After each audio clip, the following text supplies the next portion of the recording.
Hello, hello, and welcome to Saturday Sound Bites. I'm your host, Veronica V. Sofer. I'm so excited to be here with you today because we talk about all things visibility strategy, communications, public relations, marketing, advertising, branding, networking, all that good stuff that comes together to really promote your brand and get your name out there. Because at the end of the day, your brand is your promise. So we want to make sure that when you are being visible, you are in alignment and completely tied to your strategy so that your messaging is on point. So this is what we like to talk about on Saturday Soundbites.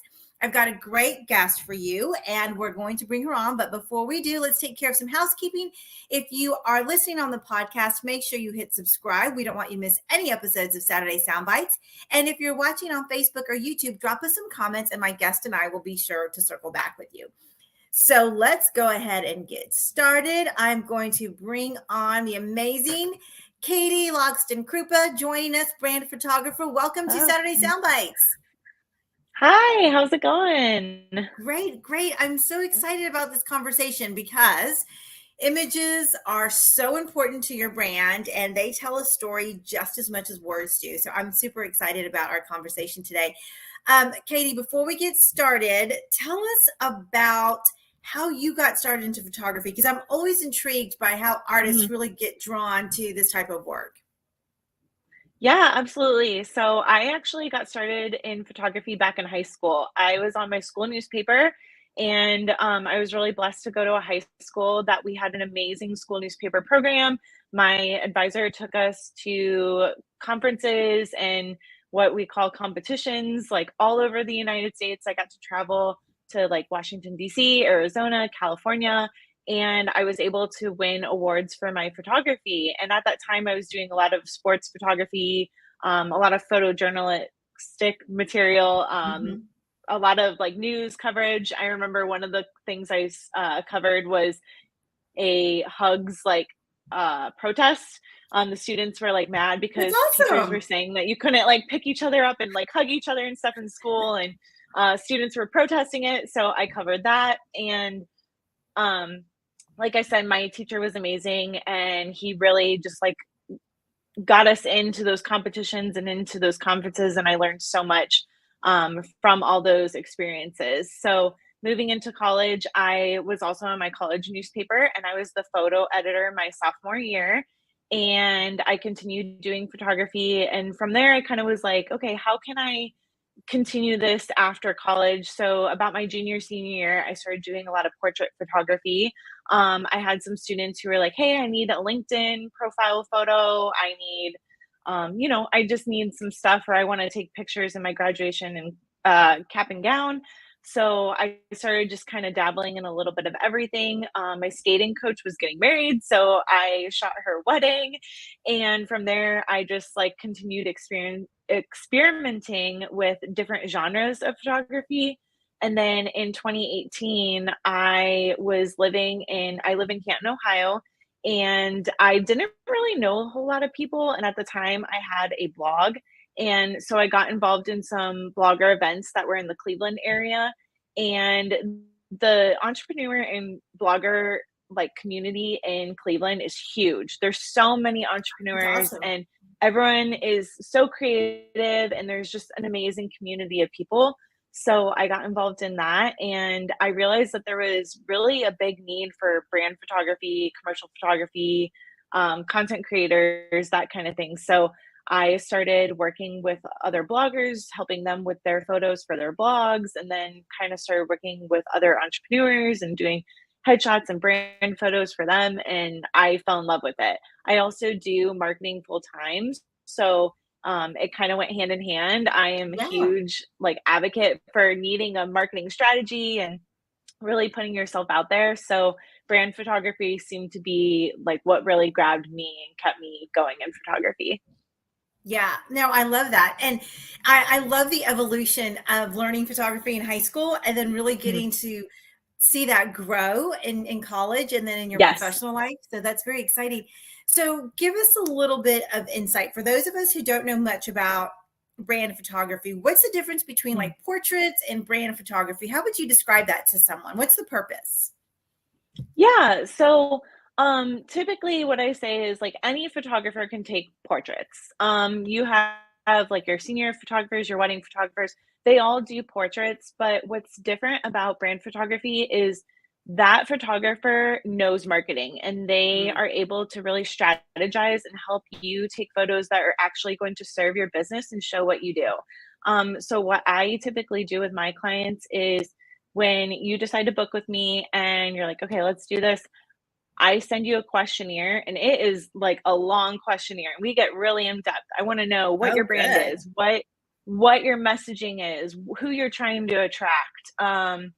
I mean, we get into the nitty-gritty of everything in your brand because I want to make sure that your photo session reflects who you are and what you do as a brand.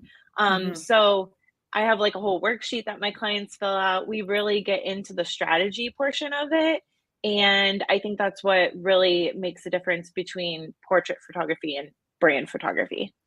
Gotcha. I love that. And Mhm. you start talking about questionnaires, and what's the objective? What are you looking for as an artist when you ask those real in-depth questions? Because it sounds like it's pretty detailed. It's not just like, hey, what's your favorite color or things like that. Yep. Yeah, so I mean, as we know, branding comes all the way from like your visuals, like your logo, your colors, and that's one of my questions on my questionnaire is what are your brand colors? That way we can Mm. incorporate some of those into the staging. Like if we're in a studio space where there's like couches and pillows and all this stuff, I can grab those things that go along with your brand to stage the setting that we're going to shoot in. Mhm. But then it also goes all the way down to like, who do you want to talk to? Like, who do you want to see this photo and feel connected to it? Who are you? Who are you speaking to on social media? Who are you speaking to on your website? Because sometimes we might have a different like personality or different strategy on social media than we do on our website. I always ask like, do you have any upcoming like blog topics that you want to get photos for? Do you have any upcoming like holiday promotions or just really any like a program coming up that you are going Sure. to start promoting? So we get into the nitty gritty of what you're doing now, where you want to see your business going, what kind of things are you going to be doing in your business that you might need imagery for. Yeah, that's so strategic. And do you work with like a marketing team, or if someone already has a marketing department, or how do you incorporate that? Because visuals are just one part, and then there's a copywriter, and then there's Mhm. usually a strategist or someone who's putting all the pieces together. How do you prefer to work with a group coming in for the first time? Yeah, so typically, my clients tend to be solopreneurs, so they're a Okay. one-person team. Oh, In the gotcha. past, they might have, yeah. So they typically, it could be a small team, small businesses, but usually they have either worked with somebody in the past, and whether that be like a brand strategist or a brand designer, a web designer. Typically, all of my clients are at that point. Like they've worked with all of Gotcha. those people or they're currently working with those people and they say, hey, I need a brand shoot to finalize this like rebrand project that I'm doing. So typically, for example, I worked with another photographer last spring and she was working with a copywriter, working with a brand designer, working with a web designer. And all of us came together and were able to figure out what exactly she needed for her website. So it was Gotcha. really awesome to work together as a team and I always tell my clients, hey, like if you haven't done all those things, but like say they're doing a web redesign and they know they need these photos, but they're struggling a little bit on the strategy part, I really like to help them out if I can. But I always encourage them, like, hey, here's who you can talk to if you really need to get in deeper with this. Or like I'm not a logo designer. Here's who you can Right. go to for logo design if you need to, figure that out too. So it's always great when you have those things going and we can all work together as a team as solo entrepreneurs. But if you don't have those things, I'm always able to recommend or give my expertise and advice on that moving forward if it's something you need. Yeah, and it's great. It's always good to have additional collaborators when you're working on a Mhm. project. So I think that's great. So, Katie, when people are thinking about brand photography for themselves, you mentioned a couple of things about thinking ahead, blogs, potential new releases, that kind of stuff. What do you Mhm. see are some of the I don't know, I wouldn't say fundamental, but what are some of the rookie mistakes that people make when it comes to brand photography? What are some things and you see it and you're like, no, don't do that. That's wrong.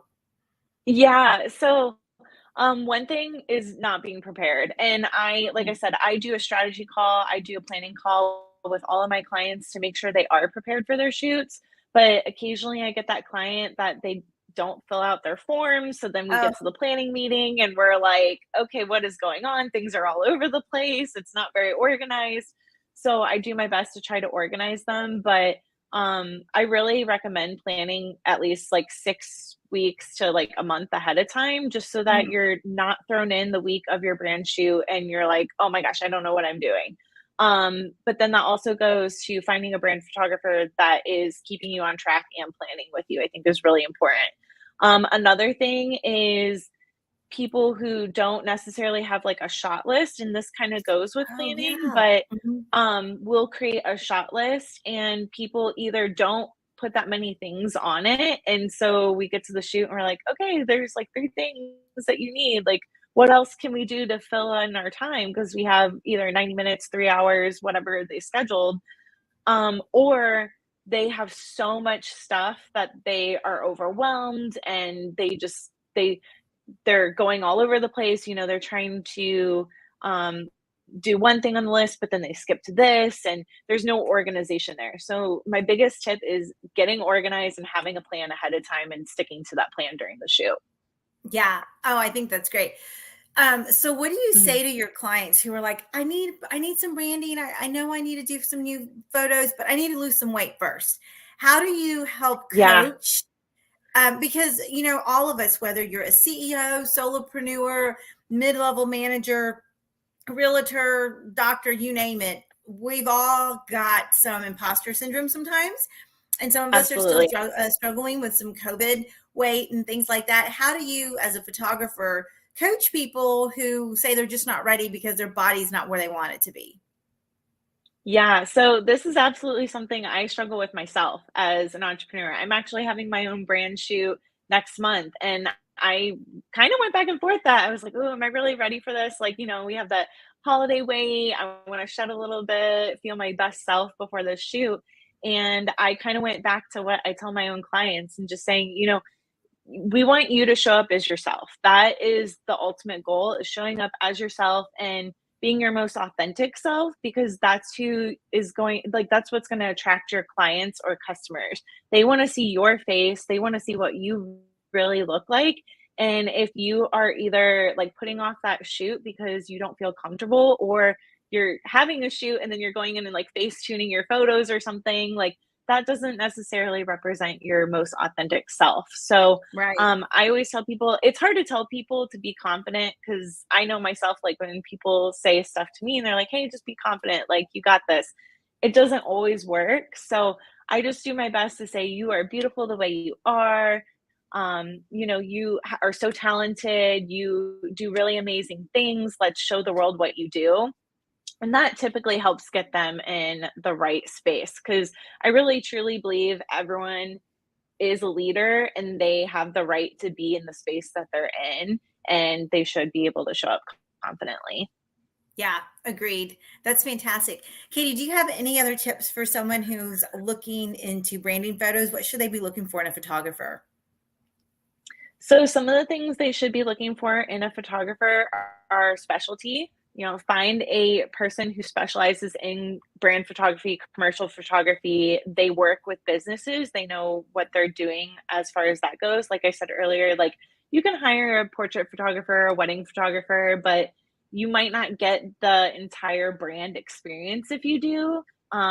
Granted, they are very talented photographers, but they might just kind of do the same thing over and over with Right. every client. And a lot of the times I always see people who are like just sitting at their desk with their computer. And I'm like, okay, but what else do you do? Let's show them everything else that you do. So I think that's really important to find somebody who specializes in that specific genre of photography. Also, looking at their portfolio, making sure that their photos and their editing style aligns with your like brand and kind of the vibe you're going for.